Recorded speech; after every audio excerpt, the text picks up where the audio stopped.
Join us this week on the URC Rewind, where we're talking round four of the Champions Cup. We're talking some incredible victories for the South African franchises. We're talking some difficult losses for one of the Irish provinces. And we might even talk about Wales as well, if we're lucky. Anyway, let's start the show.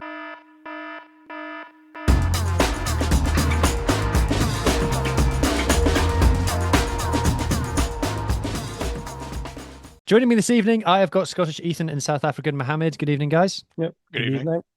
No Irish Adam. Unfortunately, this week he's poorly, so get well soon, Adam. So our insights into Leinster and Munster this week might be a tiny bit superficial. We'll be honest with you, and make sure that you tune into the Interpro show next week. Sorry, not next week. This week on Tuesday or Wednesday. Tune into it then to get the full rundown of not just Leinster and Munster, but also Ulster and Connacht in the Challenge Cup. A reminder for anybody who's new: we only talk Champions Cup on this podcast because it would take too long. Not too long, too long to chat about the Challenge Cup. Anyway, as always, there's no time, so let's get on with it. Let's talk about Section Pauois from France against the Vodacom Bulls from Pretoria on Friday night. And Mohammed, was this the best Bulls performance of the season? It was certainly a good performance. I was quite entertained. It was a very close game. I figured it might be an arm wrestle, section Palwa or Yeah, that's Edgar right. Allan Poe, but they weren't sure what to expect from them. You guys gave me some insight and said that the bench was quite good. The Bulls had a hard-fought game. The Bulls themselves had to make a lot of changes, like Heartful. They had a Nizam heartful game. I know that word. Nizamkar doesn't get much game time, but he actually played quite well and scored a Wow, try. yeah. Um, Him and I think it Gumede. A yeah, hell of a Gumede scored the player. first and a very good pass there from Akafana Merva, Duan's older brother, much smaller older brother, to find Gumede. Gumede was a player we actually shouted out on Bit of an Animal when we started the podcast Yeah, because during the Currie Cup Bulls fans have been season. asking, where is he, haven't they? Yeah, because he came from the Sharks. He came through the Sharks youth system. He was always quite tall, so he's very similar to Batu Klakani in that he's thought of as like a four lock and a blindside flanker. He bulked up substantially since he got to the Mm. Bulls. He thickened out because he was quite thin when he was at the Sharks. But overall, the Bulls showed a lot of character. I mean, Franco. Marco van Staden was actually on the bench covering hooker at the hooker position, so that's something we've seen from the Springboks as well. And Jandre Rudolph is he scored four tries in the Currie Cup in one game, and we were wondering if he would be able to step up to the higher level of Champions Cup, Challenge Cup, and URC. And he's had a decent run of form initially. At least more recently, when he first broke into the team, having joined the Bulls this season from the Cheetahs. Um, he didn't play necessarily that well, but now of late he's been known as sort of like the turnover merchant, and yeah, don't get isolated when he's around. Shout Mm. out to Sebastian de Klerk, who actually started at outside center, and then did sort of like towards the end of the game, the Bulls were just going for it. So Sebastian de Klerk sort of rounded a defender, then passed it very intelligently to Tristan Joster, who then kicked the Hell of a ball ahead try. of himself, and excellent try. Yeah. So I think the Bulls helped by having Tristan Joster and Kurtley Arnotzer back. No um, Caden Moodley just as of yet. Maybe we'll see him in the next game against Edinburgh. Hmm. Aronson was quiet, I felt. I didn't spot him on the team sheet. That was my fault, my ignorance. I didn't realize he was back. But yeah, I thought he was a little bit quiet. I thought, but the try that you just mentioned that they scored was very, very good. Another player, we talked about him plenty on this pod. We talked about him last week. Andre Pollard. I thought for the first hour, it was a continuation of the poor form that he's shown, and I thought in the last 20 he got it together and really started dictating how the game was going. And overall, the Bulls actually had a solid team. I mean, off the bench, they had a It lot was of a hell of a power coming team. off. It was a hell of a team. Rowan Nokia, recent Springbok cap, Kobus Visser, younger brother of the other Visser, the eighth man. Keegan Johannes on the bench, David Krill, Marco van Staden. So that's a lot of punch coming off the bench. And obviously, starting Valera and Andre Pollard doesn't hurt either. A bit of a silly yellow card from number five, Renach Ludwig. He's also a very good player, also like a Mm. lock slash blindside hybrid. And yeah, solid performance again from Evergreen Marcel Coetzee, Irish Adams' favorite loose forward. Oh, of course. It was all going perfectly fine for Poe until they took off Carwin to Palazzo, and then it all went to crap. To be honest, to taking off a good Scarlet's boy like that, he was playing the house down. He was absolutely playing the house down, and they took him off, and they really what they so frankly. But what what when do we say about the Bulls they're starting to turn it around, and when do we say you need to do it in more than one game, guys? Ah, I think I'd say like 2 weeks ago. They really need to sort of pull it together. I don't know if the Springbok coaches have now interacted with them. We've Sharks got to play the Bulls not too long from now either as well, so we'll see how that affects us as well. We've For already reasons of defeated my them YouTube once this channel, I season. could really do with it if the Sharks lost to the Stormers next week. Ta. That's going to be such a weird game for me because I want the Sharks to win, but I also realize that the Stormers are the best placed team in South Africa to really like fly the flag for us further into both tournaments, URC and Champions Cup. And it's only more recently that I realized that the furthest South African teams have gotten is in the first season we participated, and since then we've regressed. So we'll see how that pans out. This is how all Welsh derbies go. All Welsh derbies, the wrong team wins. Whoever is flying in the table and who is over the bottom of the table, when they play each other, the low one will win and ruin the other one's season every single time. Every single time. Anyway, that's Bulls talk. You have to excuse me eating biltong that I got when I was at Northampton versus Scarlets because Investec, as you know, is a South African company. So I'm enjoying that. Anyway, Ethan, I'm going to enjoy my biltong a little bit more. And ask you to tell me about. Sorry, I didn't mean to laugh. Did I laugh? Yeah. I'm terribly sorry. I'm going to ask you to tell me about Bath versus Edinburgh. Go. I mean, speaking about bulls and cows and absolute nonsense, Edinburgh's performance is just absolute bollocks. Uh, I mean, in fairness, we have to give the key context out that Edinburgh's almost got a match day squad of injuries. And then from a quick note here, so we got injuries and rotation. So Schumann, Bowen Fenter, Grant Gilchrist, Sam Skinner, Luke Crosby, Darcy Ray, Paddy Harrison, and Duhan were all injured or rested. I would never have thought a full Edinburgh team would win, but it was at least being able to play better than they did.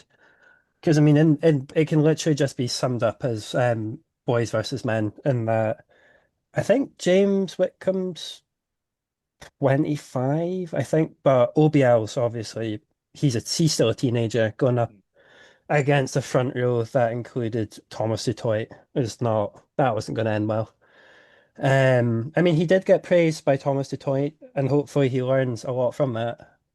But oh boy, it was like the worst thing was it was actually quite a tight first quarter. I mean, the first try didn't really change the momentum, but it was the carry on in the lead up to the second Bath try. Hmm.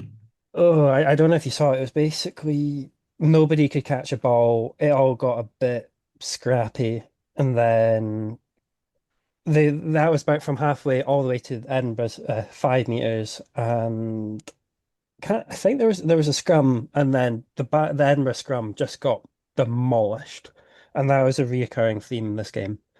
And that just from that point onwards, it was just downhill. There were some good moments. So it was after the second try and before Edinburgh scored their only try that there was a great defensive effort by Freddie Douglas and Satala, who Hmm. I'll get on Satala in a minute because I thought he had an incredible first game. But Yeah. 11 for line breaks, 41 defenders beaten for Bath. yeah, yep. And that I think that was on the second half. It was just one-way traffic. But no, they did. In some moments, Edinburgh had fantastic defending, and then I mean the try. It was just one of those things that they did all the nice things, did it all correctly, but oh, I just saw that 67% tackle success rate. Oh Tackle success rate is not a very good stat, but if it's no! lower than 70, it's bad.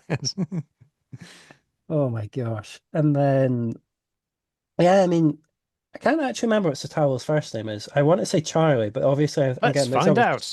Charlie Savala, and that's making me a bit confused. Didn't need to click that. Oh. Maleli. What position does he play? Oh, he's winger 11. Maleli Salala. So, Malali. Maleli Oh, Satala. I thought he had a great first game. I mean, it's kind of into the lion's den against Bath of all debuts in the Champions Cup away. But I mean, the fact you saw did him Edinburgh have two gingers in the 23? not bad for recent accusations of Scotland being the Springboks B team. But but what's my call it? I mean, Satala, like you saw him chase for high balls, you saw him try and do everything right. Whereas it felt like even if Duhan was available, I would have still went for Satala. Like I thought, you know when it's kind of People like are on Duhan's back at the moment. yeah, but it's just like he looked like the only person in Edinburgh who actually wanted to be there. Which in a game, I don't think anyone would want to be there in a 61 humping. But the fact that, he was still up for it throughout the whole game. Hmm. But I'm trying to think. Hy Patterson was also good. He's been injured for a really long time. And then I'm trying Freddie to think. Douglas, was he all right? Well, yeah, no, he's always good. So he's kind of like one of the consistently good things about Edinburgh at the moment. I don't know if he's still kept up. Something like 9 turnovers in 3 games. Yep, he was the leading turnover specialist going into this one. I don't know if he still held it because I'll obviously, tell you now.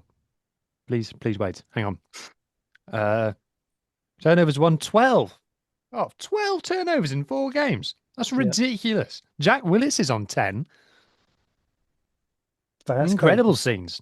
Yeah, and Christian that and Badiang is on 5. so is he third? Yeah, Oh wow, like the fact, Jesus, that is crazy. That yeah, is absolutely crazy. I've just seen a Scarlets. Like, oh, okay. Anyway, that's so good. if nothing else, though, Ethan, at least they have given Papa Sean a new 2-year contract. I was going to say I was going to address the Everett in the room and Very good. and talk about. I think, in fairness, yes, it is egg on the SRU's face for kind of a really predictable result. That yeah, we give him a contract extension to then get humiliated. And I think it's harsh in some ways, being like, yeah, Edinburgh probably was going to lose that, but they should have, if everyone was fit, they would have had a better representation of themselves. And you made a fair point in the chat about obviously like Edinburgh and the SNU going to have a scrappy or like a bit of a chaotic few months when about 11, 12 players out of contract at the end of Mm. the season. And obviously, depending on how Townsend's Six Nation goes, he might get the boot. Probably not, but there's a lot of pressure on Townsend to get a good Scotland performance with Six Nations. So then to them be like, you know what, Everett, if he does something amazing, brilliant, but it can't really get. Oh, sorry, Mohammed. No, go ahead. Yeah. Oh, I sorry. just raised my hand. It's fine. Um, I felt like a No, teacher for a second, but sorry, I threw yeah. you off there. My bad. Uh, what's my call it? Yeah, so it's kind of like Everett, they're not expecting anything amazing. If you pull something off, great. Can't get any worse, to be honest. But there is the argument that Edinburgh's had quite a lot of different coaches over the last few years, such as I think Mm. Richard Cockerell, Mike Blair, and even they've all struggled to get something from this Edinburgh team. So perhaps I think you did say it in the chat that maybe the SRU's gambling with those 11 people being out, depending how many of them come back, on a younger Edinburgh team, Everett might have a bit more success. And Ac- that, oh, Actually, sorry. there's actually merit to that actually, Mhm. because Everett does seem to mesh more with younger teams. From a Sharks perspective, he was by us, and Mhm. we were having a fantastic 2020 season, and unfortunately, it got cut short. We were unbeaten in Super Rugby. We were at least going to make the playoffs. I would have Mhm. hoped we'd made a final or maybe a home final, but things obviously fell apart with everything shutting down. And then from there, things sort of slowly regressed. I would have thought they would go in a slightly different direction, but I hear your arguments about like continuity and maybe Mhm. he will mesh more with like a younger team. So, I mean, do you think they would have kept him on, given him a new contract if they knew that Scott Robertson was available? Hmm. I mean, it would have been nice, but I think it's the sort of thing that SU's obviously like penny pinching at the moment, and who knows how much Razor would have cost and stuff like that. I think what they probably would, and what I'm surprised they didn't do, was promote someone internally. So like whether I always think Pete Horn is probably in line for Glasgow if and when Franco goes.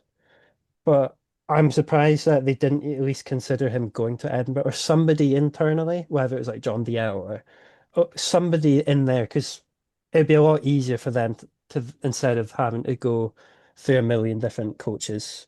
Um, Mm. but not that I really want Everett to stay. I think he probably should have went. However, I think if you bear that in mind, it's kind of like, let's see how it goes. It's probably not going to end well, judging by how things have gone. Even with, due to all those injuries, it's being a younger Edinburgh team that gets fielded each week. But Mm. because they're just kind of not scraping the bottom of the barrel, but it's literally like you're fit, on you go. But Did Ben Healy get off the bench and yeah, did he yeah, play decently? I knew it was I the would dark have. times when Ben Healy was in yeah, the squad. Mm. yeah. Um, I still Perfect. feel like he needs to go to Glasgow. I think they need him more there, especially with the dearth of fly-offs on that side. Well, that's Yeah, been mentioned on the Scottish pod. Leslie was on yeah, that, chatting about that. So yeah. that's interesting. Um, I think, is there anything new to say about Edinburgh? Because, they got absolutely hosed. We're not talking about it from a Bath point of view, sorry. Yeah, Um, so, yeah. Are yeah, you through? Are Edinburgh through? Are they in the Challenge Cup yeah. or what? Fell upwards once again. So Oh, they yeah, you're against got, Leinster away. Sorry, I did yeah. check. So it's kind of like if it's a hard one that you could understand why they rotated so heavily for the cast away game because they were focusing on at least trying to stay in the UR, stay relatively high in the URC. Didn't work, not at all. But you could understand the logic behind it, and then they just got completely gubbed. Mm. Because I thought that was actually a decent team they sent away to cast. I thought that was a team that probably should have got a lot more, and it all just fell apart in the second half. So, I mean, they just one really bad game kind of means they then have to go away to Ireland for a free weekend. And then yeah, they come Dublin's back. a hell of a city, I will say. Yeah, If you're gonna go anywhere for no reason, Dublin is the place to go. yeah. But they're not going to go anywhere after that. Oh, throwing the towel in already. Anyway, Mohammed, moving swiftly on to the Sharks. First of all, before we just talk about the game, what's your take on your club's Twitter admin at the moment? I'm not sure on Twitter. What's going on there? I've never used that app, and now I'm kind of happy that I don't use the app because the owners are doers. So, so what's going uh, on? it's too complicated to explain, but All right. basically, they've been tweeting random stuff. I think Marco Mazzotti has gotten the Twitter login and is treating it as his personal account. I Anyway. know that prior to the Jaws Derby, he was doing a lot of stuff calling the sale sharks the sale tuners and stuff like that, and he was at the game.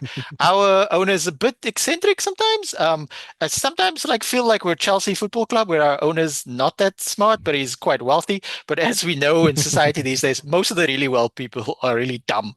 So yeah, I'm glad I'm not on Twitter. I only have so much bandwidth. Okay. Well, that said, yeah, absolutely thrashed Clermont. Now, I was keeping an eye on the score of this one. I didn't watch it, but I did keep an eye on the score. You took your time about it. Yeah, because initially Clermont gave us somewhat of a game. Unfortunately, their starting hooker got injured like 5 minutes in, that type of thing. And it was a bit of an arm wrestle.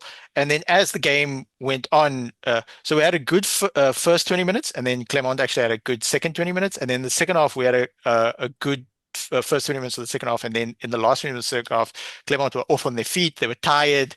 Clermont did send a very rotated squad. They haven't picked up any points in this tournament I follow. whatsoever. Yeah, sorry. I follow French rugby and I Yeah. follow Clermont. I think I'd heard of about two players in that Clermont 23. Not that I'm a Clermont expert, never would claim to be, but I could probably name half a dozen without really thinking.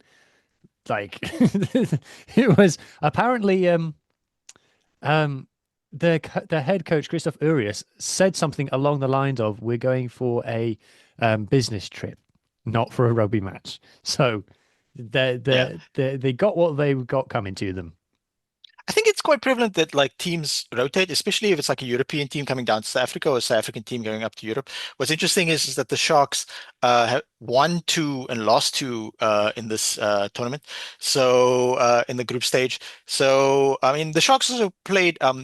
We were sort of misled somewhat when we saw the Sharks Instagram social media on Monday because the people that were showing in the red shirts training was like Siya Kolisi and like players we thought that was going to be like the team. We thought like Vincent Tuka would play again. So the Sharks played a rotated team last week when we lost the Sale Sharks in Sale quite convincingly. Um, and then when we saw this team, it was like, oh, it's a bit weird. But then we didn't realize really that the Clermont played some of the B/C team, and the guys really stood up to at the start. But as the game went on, especially the last 20 minutes, the Sharks were like just going for it, just trying to attack from everywhere. And because the 18 Clermont clean players, breaks. Wow.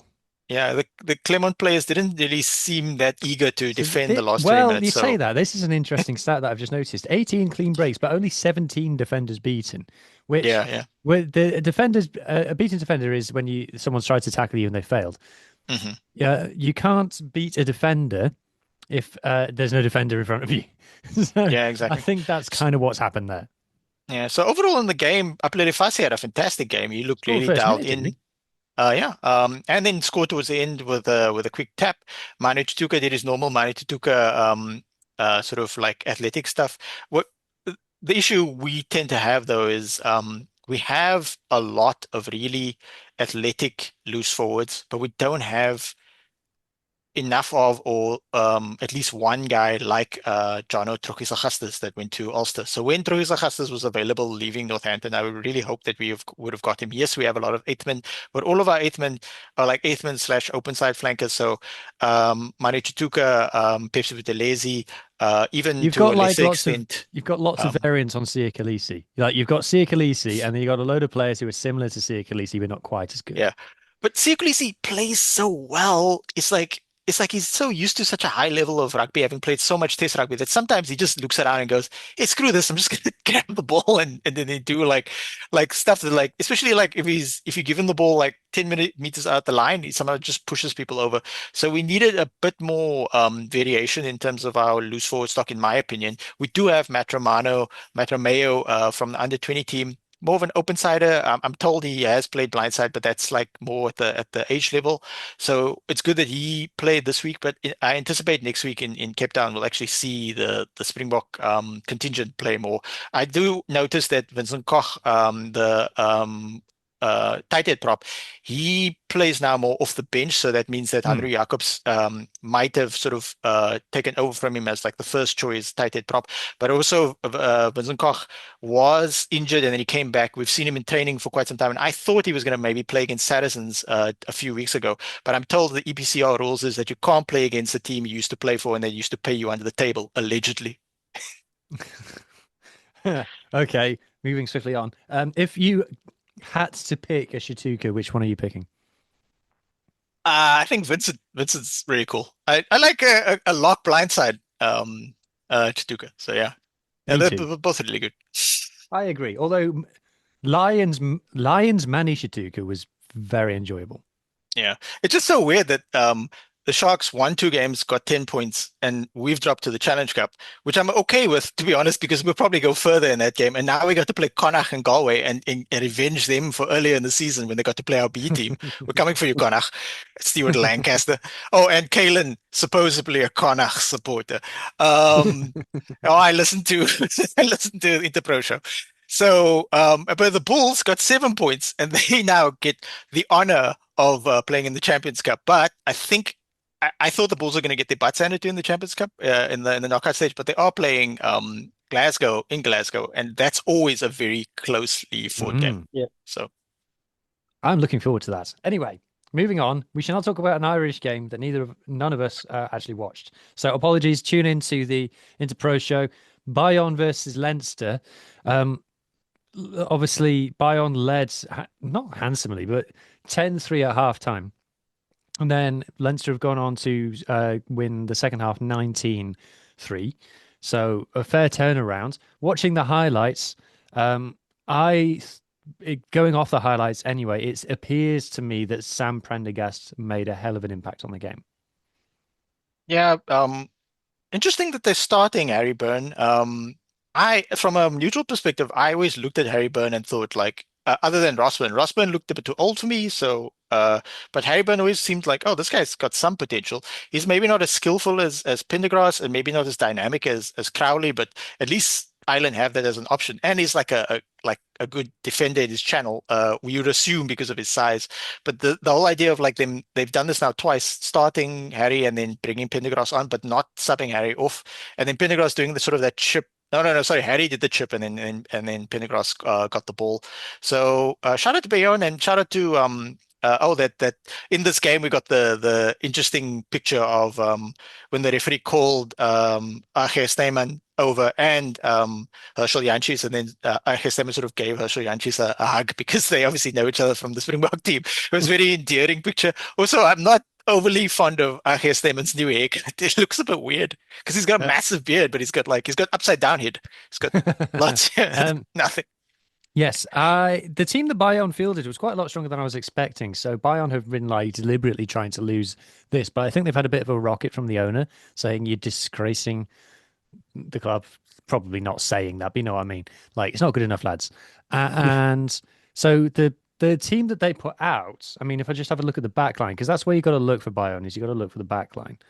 Um, they had Hertz Jancis, like you said, Joris Sigons, excellent player. Manu Tuilagi, Cirelli Mangala, a hell of a midfield, an unbelievable midfield pairing there that they got there. And then Tom Spring, the Czech Bergen, whose name I always butcher. I'm very sorry, Czech. Um, it's a good team, and they put up a fight in the first half. And I think that we have to credit Leinster for some would say winning ugly. It does appear, fair play to him that Sam Prendergast did have a big impact off the bench.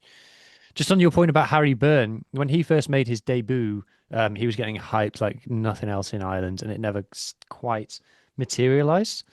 Um, but yeah, like I said, Sam Prendergast seems to have a really good impact, and all of the stats. I'll share the screen so the people can see. All of the stats suggest that Leinster were the better team. And I think you have to give credit to a team. Yeah, some of these stats 15 line breaks for Leinster. Wow. And 24 defenders beaten. That's you have to give credit to Leinster for digging themselves out. Bayonne is not an easy place to go. They've problem solved on the fields, they sorted it out, and they're even if they're not even if they're arguably not playing that great, and like I said, I didn't watch the game, so I can't say with too much conviction, but they still won. And Dan Sheehan is such cheat code. He's just a guaranteed try. Let me just have a quick look. Let me just have a quick look on all rugby now. Dan Sheehan, all rugby, because his try Yeah, how did scoring, he he's score just another he's try just off the bench this week? he's just a 7-0 lead. You might as well just give Leinster a 7-0 lead in every game if Dan Sheehan's in the 23. Yeah. And the try that he did score, it was sort of like a backline move, and he was just there He's to like a finish it centre. off. Um, right place, right time as well.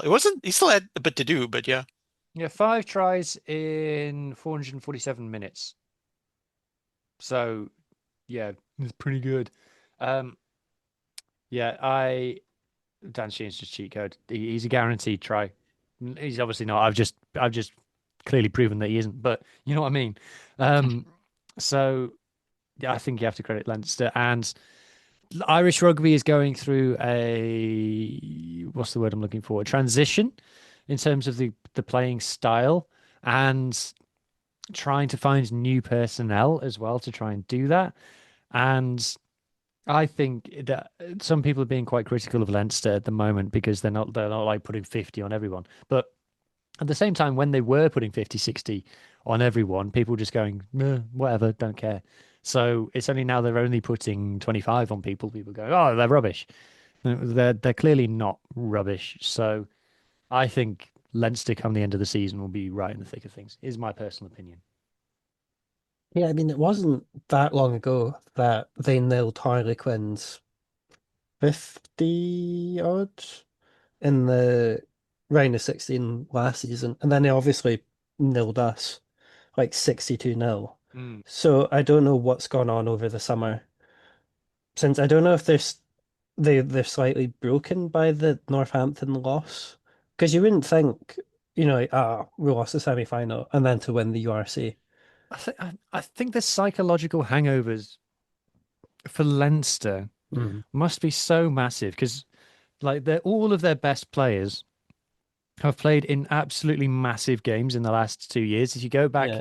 back to the Rugby World Cup, even they've all played in absolutely massive games and on some level underwhelmed because they didn't win the quarterfinal in the World Cup, as is well known.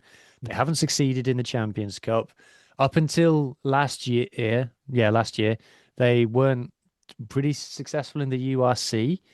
And even the Lions tour, whilst it was a victorious Lions tour, it was kind of a bit meh as a tour, in my opinion. And that's not Leinster's fault. I'm not blaming Leinster at all for that. I think generally the whole Lions tour was a bit average.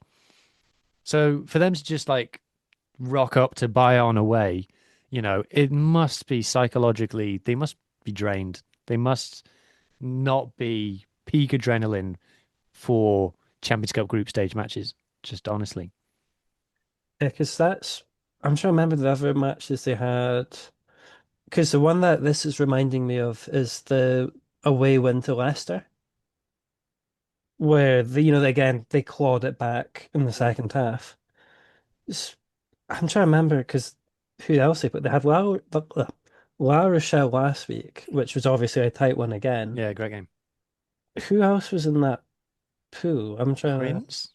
Quins? Was it Quins? That's right. Yeah, I Mm, think they know. Did they mm, not know them again? yeah, yeah. So they've only had one outright convincing, and I put Hmm. that in by Leinster terms, outright convincing. Yeah, Leinster Mm. exists in a bubble in the way that Yes. no other URC team does. Mm. So it's very hard to judge them.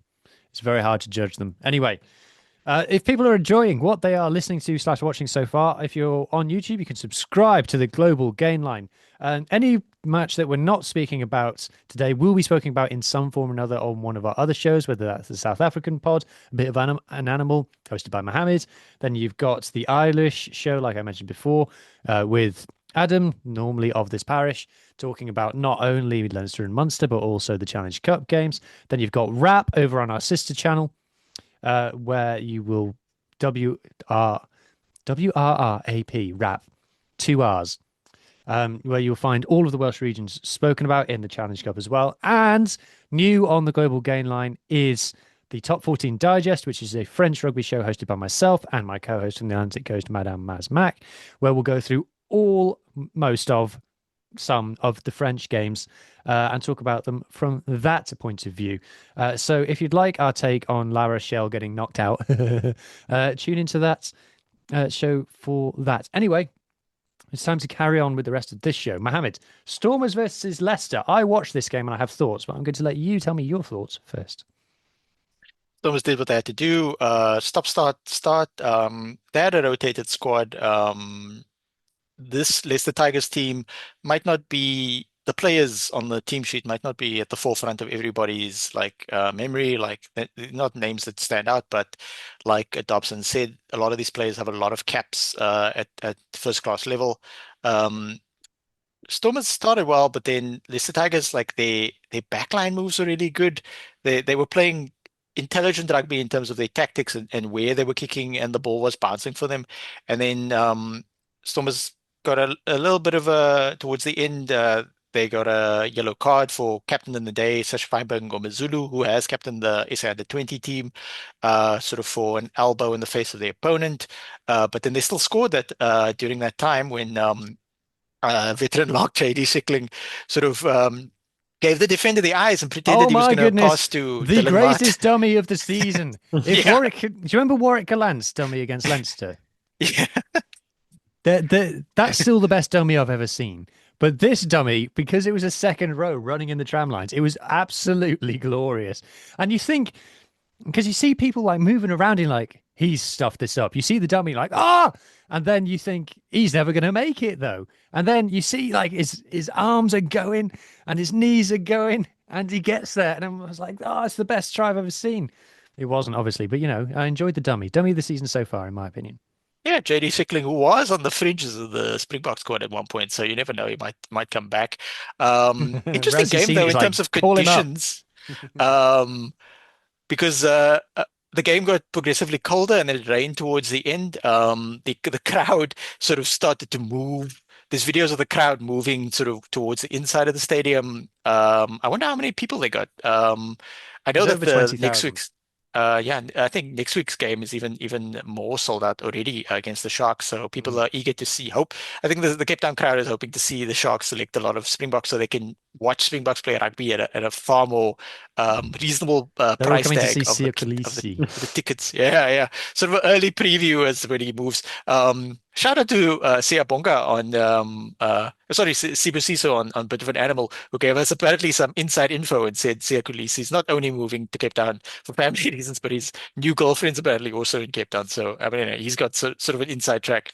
If we believe him or not, it's up to you. It's up to the viewers. So yeah, the it started to rain and people started to move in. I was like, what?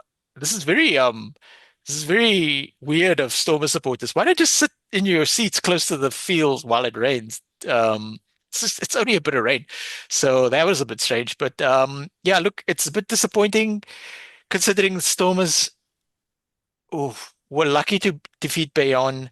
The second game, I don't know who they defeated quite resoundingly in Cape Town, and then they lost the game against Harlequins, who were No, like it was La revived. Rochelle in PE or Oh yeah, La Guernsey, Rochelle sorry. PE. That's why I couldn't remember. And La Rochelle sent sort of like a B team, and then they got defeated quite convincingly by Harlequins last week, and then they won this game quite well. But I had hoped that three victories would secure a home knockout stage game.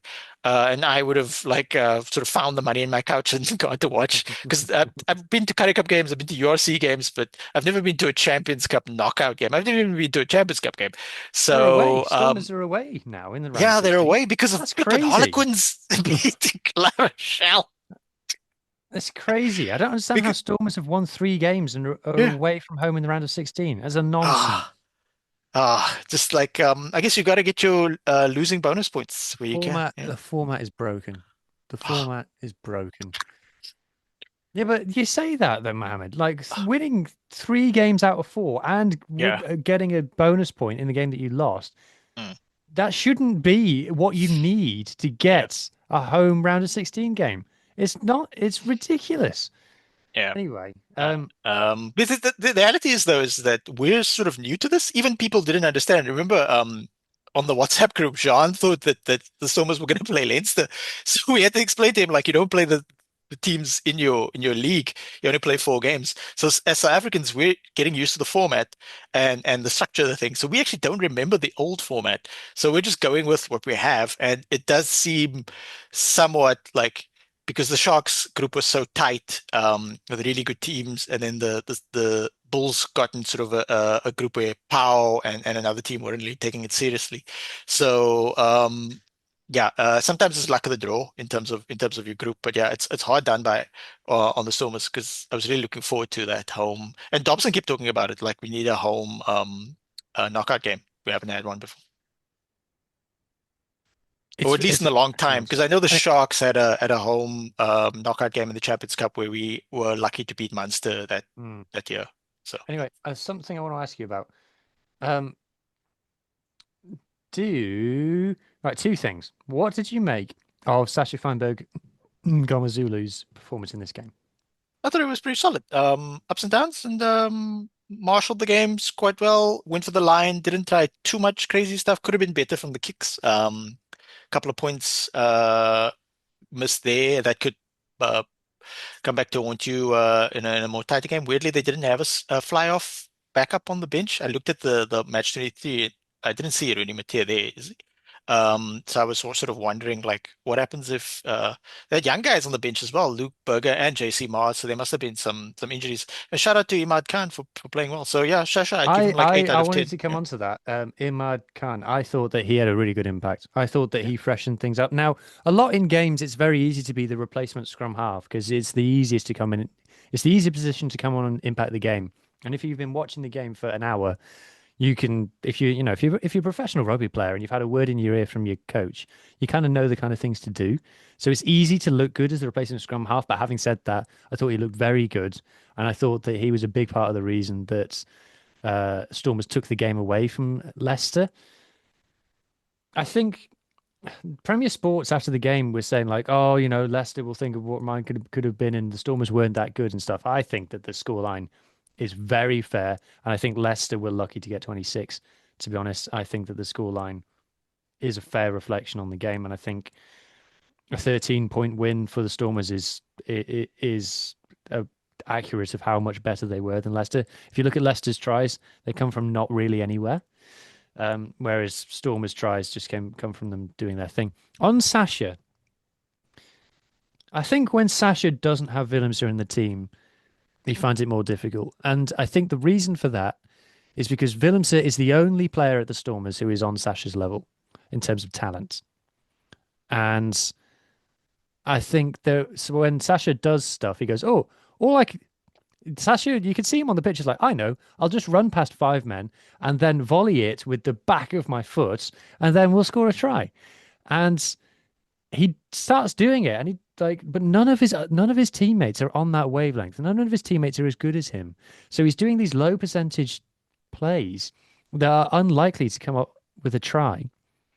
And of course, he's amazing, but he's not controlling the game as a fly half. Now he's only young. Of course, he's still learning, and he didn't, his early games for the Stormers, he was a centre and a fullback, not a 10. So he's still developing as a 10, in my opinion. He's clearly the most talented player on the pitch by a long way. Like it's mad when you watch. You're like this. Anyone who's never watched rugby before, you could sit them in front of the Stormers for 60 seconds and then go, "Who's the best player?" And they go, "That guy."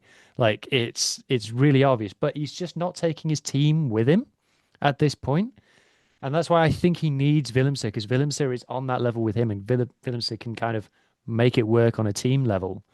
And my kind of further evidence to that is when Sasha got the yellow card, it kind of didn't really hurt the Stormers. I didn't feel like. I think they scored while he was off. I think Dobson spoke about this about 3 years ago, where Shashwaba Ngoma Zulu, he said he didn't want to keep playing him at inside center because he kept getting hurt there. Also, He was Shashwaba rucking like Ngoma a madman, by Zulu's, the way, in this game. He was into yeah, and every sometimes ruck. giving away penalties as well unnecessarily, which you don't want to see from your captain. Um, So he was getting hurt playing inside center, but he also came out quite fervently. Players will say, "Oh, I'll play anywhere for the team," and sometimes it Mm. helps you, and sometimes it hurts you. So there was a time about 2.5 years ago where Sasha was like, "I just want to play 10. I just want to play 10." Um, so yeah, look, him, Willemse, Kobus Reinach, and Ben Jason Dixon are clearly the best quality players Stormers have. The players behind them are quite good as well. That's the thing about the Stormers. They can get good performances out of the lesser known players, which is what the Sharks can't do. So it's no surprise that the 4 players I just mentioned now are the first 3 ones anyway, are regularly in the Springbok setup. And then Ben Jason Dixon is somewhat on the fringes. And then you've got some other players here and there, like Yuri Mateus played quite well. So I think I actually take your point as it relates to that, because the Dobson also said 3 years ago that sometimes we just have to sit this guy down and say, like, stop trying crazy shit. I'll tell you who had a shocker of a game, who had an absolute shocker of a game, was the TMO. The TMO has had one of the worst games I've seen a TMO have. Like the Mchunu thing, where he Oh, gets the shoulder to the face, and at first the ref says we've checked it and it was fine, and then the Stormers ask him again, like, no, seriously, Mchunu's gone down clutching his face, and the ref goes, no, it was his fault, he fell over. And then, like, Mchunu goes off for an HIA, and the Stormers are like, why has he gone off for an HIA if he wasn't smashed in the face? And the ref is like, look, I've got nothing from the TMO. And then the director puts a replay on the screen, and he gets smashed in the face, a shoulder to the face. And then the ref's like, okay, I'll check on the screen and stuff. And there'd been like so much play in between. I'm like, are you a professional TMO? Like, what mm. are you doing? And it was one of those cases where the ref has to like whisper to him in French, just like, yeah, we'll check. Like, it wasn't good. And then also, Sasha's yellow card was a nonsense. It was a ridiculous yellow card. If we're giving yellow cards for that, the game's gone. Like I saw it. one like that a few years ago where where stud stud whatever the French team where they were counterattacking and then the guy sort of handed him off with the forearm and then the ref was like no no no no, but the guy who handed the other guy off was like the blindside flex. He was much bigger than the other dude and then the other dude like crumpled again. So that this the decisions of this are very inconsistent. So yeah, I thankfully didn't hurt the Stormers. Although maybe I don't know. Yeah, overall it didn't hurt them. Hmm. Ethan, you've been nodding along. Anything to add on this one? No, I was just trying to think because I mean I didn't see the yellow card, but that does. I feel like there was a yellow card for something similar for like a bad fend a few years ago. I can't remember what it's weirdly. I think it was Doohan, but I can't remember what for. But yeah, it's like surely it's like getting elbowed and like so He I've didn't get done elbowed in the Forearm, face though. forearm in the It face. was on the Mm. chest and the it's shoulder on and the stuff. I shoulder. thought it was a Yeah, crazy decision. Yeah. yeah. But it's like if the I was about to say the WRU, it's not them this time. The World Rugby, just because WR, I'm like, ugh. If they're making such a big, obviously, like player safety is important, especially when it comes to like head injuries and stuff. But you just thought for someone getting smashed in the face, like if they're like that, having to go off for a head injury assessment, and all that, you'd be like, what's gone on there? That's not right. Yeah. Let's look at it quickly. So the fact that it took ages for the ref to actually look at it, and the TMO supposedly wasn't doing anything. It's just like, geez, oh. Also, I'd have loved to have Schalk Burger's job as the commentary on this game because he was like, "Oh yeah, Wandisile Semelani is his first start at fullback." It's like, no, earlier in the season he started at fullback. Do you Yeah, guys no, get in. paid to do this? I'm doing this for free. Oh, don't get me started on the Welsh rugby media. Moving on. Right. The next game that we've got to talk about is a bit awkward because it's Munster versus Castres. I haven't even seen the highlights of this. I'm really sorry, everybody. Normally, Irish Adam would fill us in on what happened here. Obviously, woe from a Munster point of view. Sorry, guys. Has anybody seen the highlights on this? Yeah, it's unfortunate that Adam had to pull out so late in the day today. Otherwise, we could have gotten one of the Interpro guys to fill in, or watch the games ourselves or like caught some highlights and stuff like that. I was under the impression that Craig Casey was hurt and that he wouldn't play this game. And then he did play the game and he had a blinder apparently. But yeah, I watched some like breakdowns and stuff and some highlights and things. But overall, this hurts Munster because now they're in the Challenge Cup, correct? Yeah, for only the second time ever. Oh crap. And Michael Alatoa apparently had a poor scrumming game again. This is this is a nightmare. He's a little bit not all that, Michael Alatoa. I was surprised at that signing. He's not playing, not he's not that good. I'm really sorry. Double Um, agent. Suspicious. Agent Alatoa. Yeah. Jean Klein obviously has moved to Gloucester. I guess you'll talk about that on the Interpro show. Mm. I'm looking at this Stormers lineup.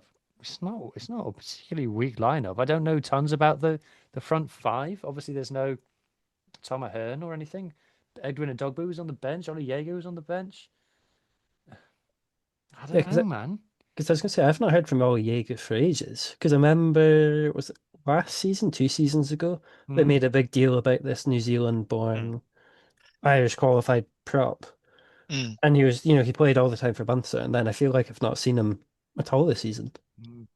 But like, it's not like Apparently, Edwin Adogbo made another good impact off the bench, so people are really hoping that he can be a good backup to Big Joe McCarthy.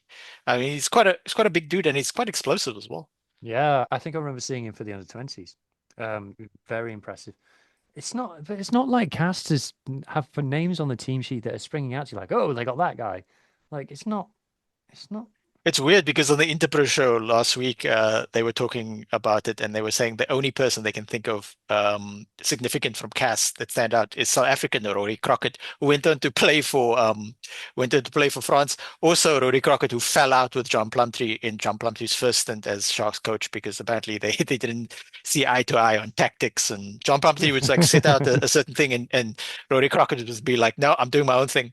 Well, having a look at the stats, I shall share the screen. it's very difficult to talk about a game stats wise when you haven't actually watched it yourself. Eye test always beats stats, but 18 clean breaks for Munster and 42 defenders beaten. And you got to be disappointed not to win the game from those kind of opportunities you're creating for yourself. Obviously, four losses on the bounce is a very tough stat. Um, what's kind of I've noticed straight away though, a 2 point loss, and apparently Jack Crowley's missed 60% of his kicks. Well, there's your problem. That's what Yeah. went wrong. Like if Apparently these were touchline conversions, but like if you want to play at the highest level, you gotta get those. you only needed to land one more and it would have been a draw. So hard lines, hard lines. Anyway, tune into the Interpro show to get proper analysis on that one. Very sorry, everybody, but that's the way it goes. Next up, we are talking. I'm on the wrong page. God, the EPCR website is an absolute nightmare. I did watch Gloucester versus Toulon. Just pause swiftly to say that Gloucester were the worst team I've watched all season. They were utterly dreadful. Bristol Bears versus UPB. Northampton versus Scarlets. I was at this today. And so I'm wearing my top. This is incidentally my favourite rugby top that I own, my 2003-4 Scarlets home jersey. Cotton, made by Cougar. And a much improved performance from the Scarlets. I'll go have a quick look at the stats now, see if they've updated. But the Scarlets obviously lost. I don't think that 43 points conceded is a fair reflection on the game. I spoke to Nigel Davis, the new director of rugby, after the game, and he said that he felt the Scarlets defended very well. So, there's that. It was, I don't even know what I want to say. It was loads of heart, loads of effort, loads of bravery from the boys. I thought Josh McLeod is playing absolutely unbelievably at the moment and playing in this game. He's carrying the team on his back. Sam Costello coming back in obviously changes things. The Scarlets are twice the team when he plays. And I like the balance of the back row now that we've got Fletcher Anderson playing. I think what a signing he has been. And the scrum, it's all about the scrum. I mean, let's get to the set piece stats. Scrum success, 50% for the Scarlets. And that's because Jake Ball, our biggest second row, got knocked out early on, very early on, knocked clean out, Sparko on the floor like that. And went off, and we didn't have a second row on the bench. So Tane Plumtree has played an hour at second row, and the scrum really, really badly suffered. I don't like the way that the referee refed it though, because I watched Gloucester, I watched Leicester Tigers in particular, getting scrummed off the park in their games, and the referee was saying, play on, play on, play on, play on, the way that referees are doing these days. And for the Scarlets, it was like, no, blow the whistle, blow the whistle, blow the whistle. And I didn't like that. It's one or the other. I can't go from one game to the other and have such a big difference. I'm sorry. But yeah, the Scarlets need to back it up. It was a big game, new manager bounce and stuff. They need to back it up next week. Ulster at home. That's a hard game. So we'll see. But yeah, plenty of positives to be taken. Plenty of positives to be taken. Very physical. I thought you could hear some of the hits way up in the stands, and just I enjoyed it. Sold out Northampton, Cinch Franklin's Garden, so you have to use the full name. And great stadium, to be fair to Northampton. Great match day experience. Loads of food. TVs everywhere. Everyone was watching UBB versus Bristol before the game, and everyone came away happy. Shout out the Scarlets fans singing the house down, drowning out the home fans, drowning out the tannoy. Loved it. Absolutely loved it. How big is JJ van der Mech? You saw him in person. Huge. And he's like big in every direction. He's not just tall, he's not just wide, like that way. He's also wide that way. Like he's wide. He's massive in every single possible measurable way. And but he ran at Sam Costello about 5 times in the game, and Sam Costello never budged. He took him down every single time. My fly half. But yeah. So you guys got Fletcher Anderson from the Crusaders. No, not even played a lot of Crusaders, games with Canterbury. Oh, because I see he played a lot on his Wikipedia page. He played like 2 games for Crusaders and 22 for But he was Tasman. player, But he was man of the season for Canterbury. Yeah. So he's 23 years old, plays eighth man. Are we looking at sort of he's Welsh qualified? No, not Welsh qualified. No. I asked him to his Oh, face and he said no. oh, okay. So interesting Yeah, sad recruit. times. Um, Maybe he can stick around long enough to be Welsh qualified. I don't think he's going to. Hell of a This is player too though. good. Yeah. Yeah, yeah, pretty much basically. Um, so yeah, so that's all I got to say about that. Tune into Saucepans and Sidesteps podcast out on Tuesday to get my full views and some other people's views all about that game. But like I said, I think 43 points conceded does not reflect the Scarlets' effort in this game No, whatsoever.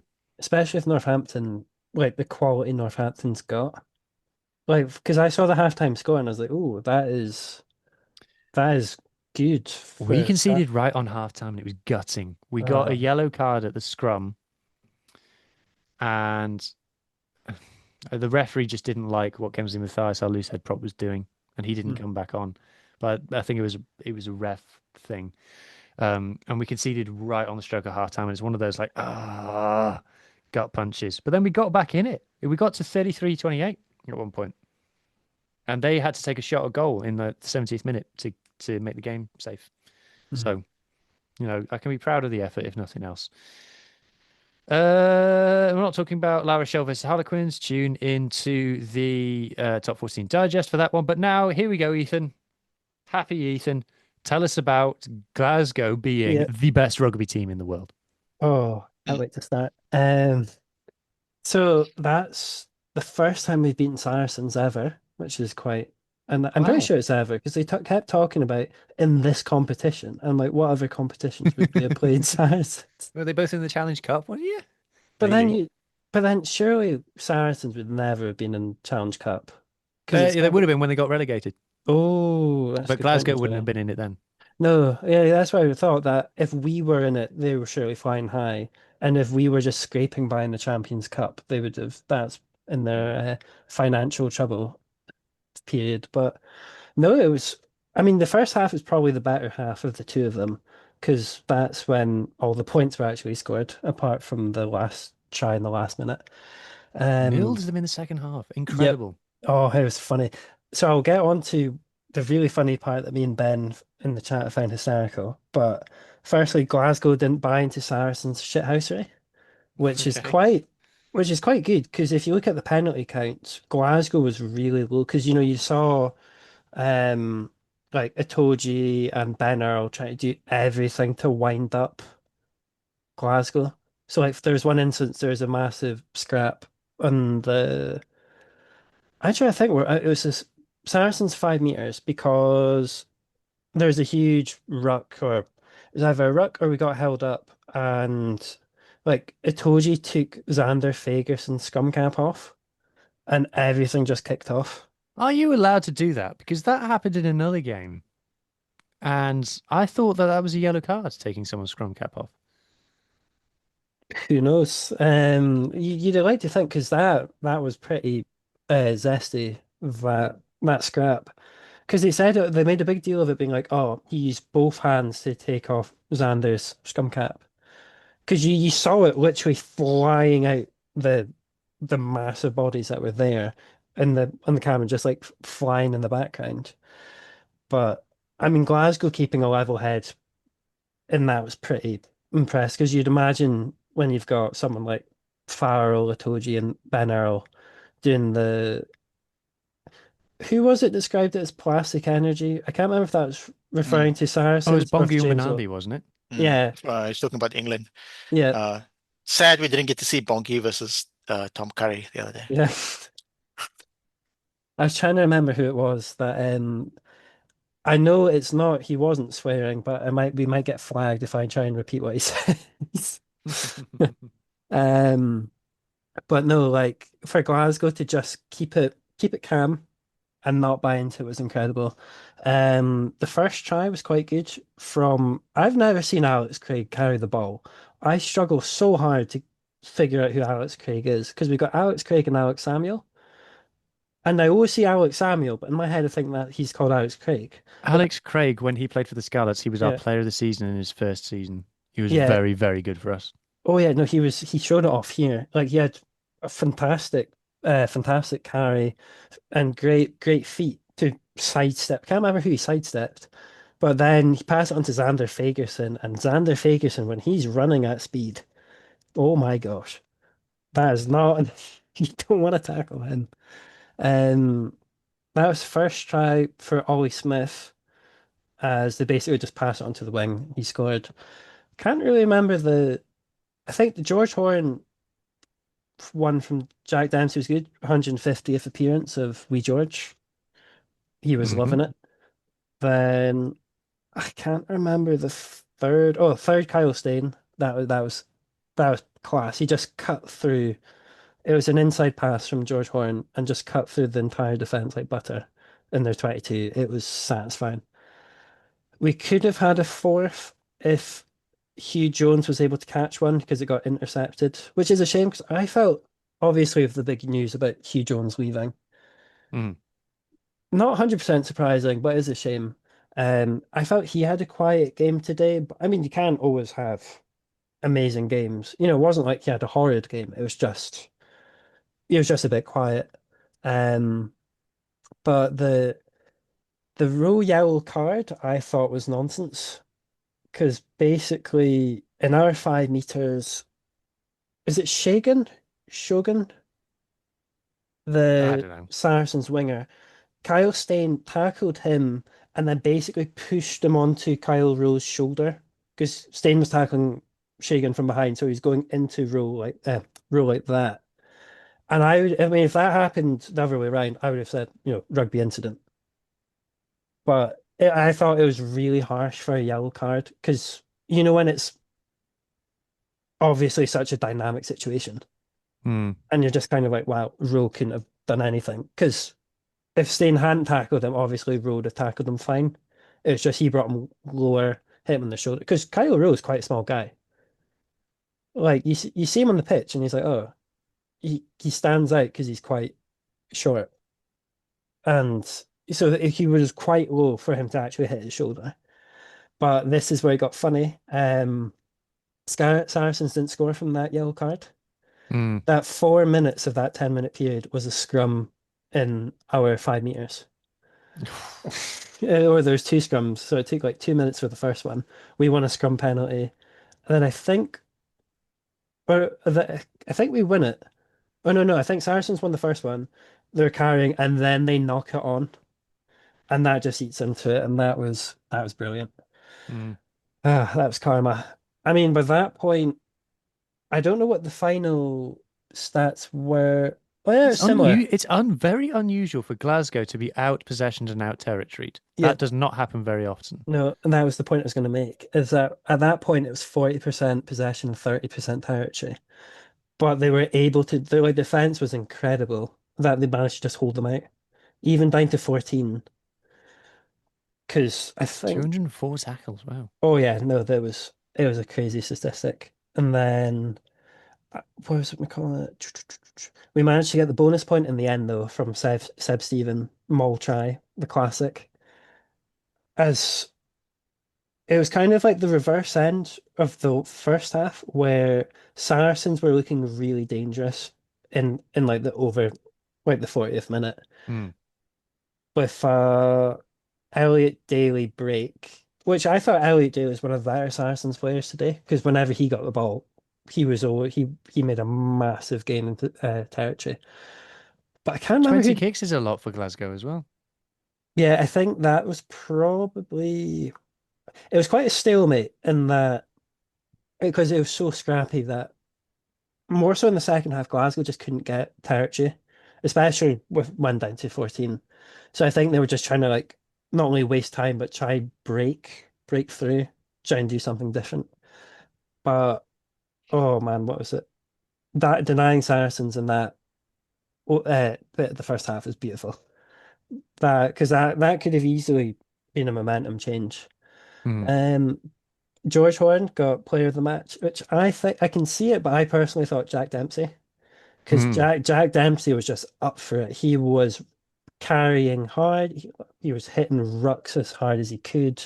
He was just being a nuisance. And Jack Dempsey, because I think he was raging at one point. I think he slapped Farrell at one point. There was something that was like, hang on a second. Did he just slap one? That no one, the commentators mentioned it, but no one, you'd have thought, obviously, slapping a player could be a penalty at minimum. But Yeah. yeah, Depends how hard you slap him. yeah.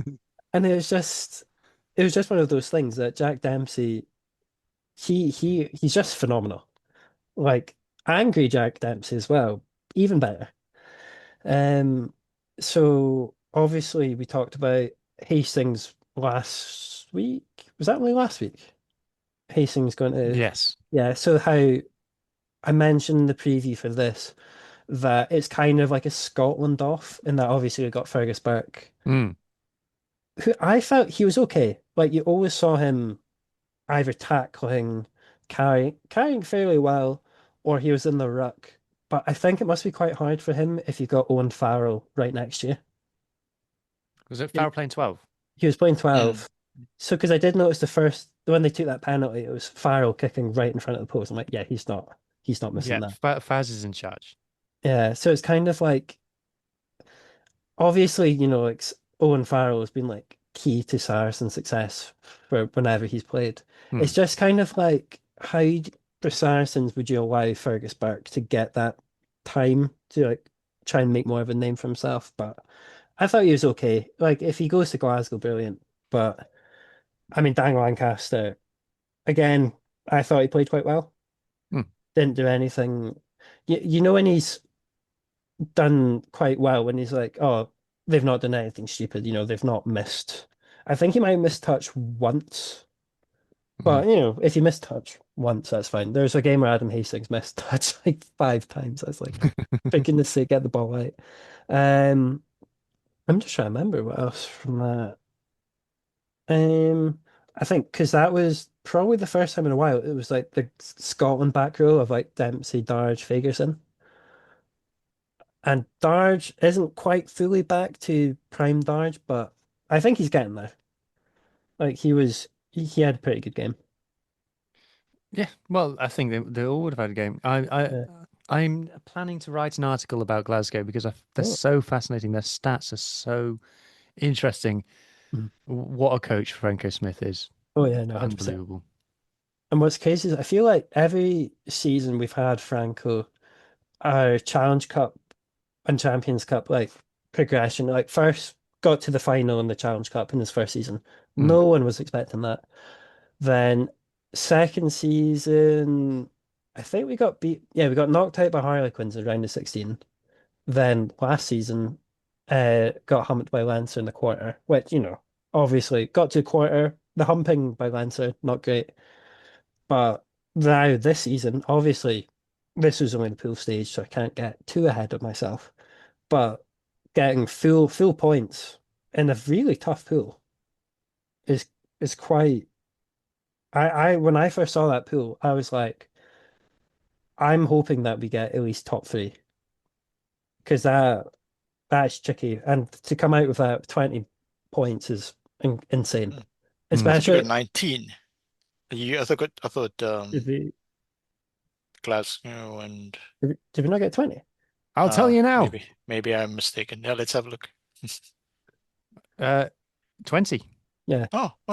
So maximum points. only The only Glasgow and team. Bordeaux. Oh no, Yeah, sorry. Didn't Yeah, it? Bordeaux did. Yeah, you're right, Yep. Mohammed. Ah. Yep. So I So think the pool win, And the then other two pool the winners only got reward 60 for points. getting max points is you have to face the Bulls instead of like a Leicester Tigers. No yeah. offense, Leicester Tigers. That's the thing about the big gap now. For it's like what is it? April the next round of games Yeah, is. Yeah. A lot can happen between now and then. A yeah, lot can happen Yep. between now and yeah. then. It's like a separate Sharks are gonna competition. get Eben Etzebeth back. Are they though? It's gonna engineer another holiday, Yeah, another I was like, blade. my hamstring's feeling a bit tight. Mm. Ooh, Happens. He's gonna be like that. What's his name? Is it JP Peterson's current coach? Yeah. I JP's mean, gonna he's be only like, "Are he's you fit?" And he's gonna be, ooh, I don't know. JP Peterson's only keeping the seat warm for Scott Robertson. Don't worry, it's very nice. Uh, Also the pitch in Durban is very spongy, so it's very conducive to breakdancing. Okay. Right. Well, on that note, we've reached the end of the games that we needed to talk about, and we've reached the end of the pool stages of the Champions Cup. If you've enjoyed what you've watched or listened to, please consider subscribing to the Global Game Line on YouTube. Watch out for all of the feeder pods from, I was going to say England Islands, not from England Islands, from South Africa, Ireland, and France on this channel this week coming up. And keep an eye out for Rap on our sister channel. We'll do collabs and stuff and make sure that everybody sees it. Whatever you want to see, you will see it. Anyway, thank you to Scottish Ethan and South African Mohammed. Thank you. Yes. Thank you from me. I'm the Welsh one, theoretically, and I will catch you in the next episode. Bye.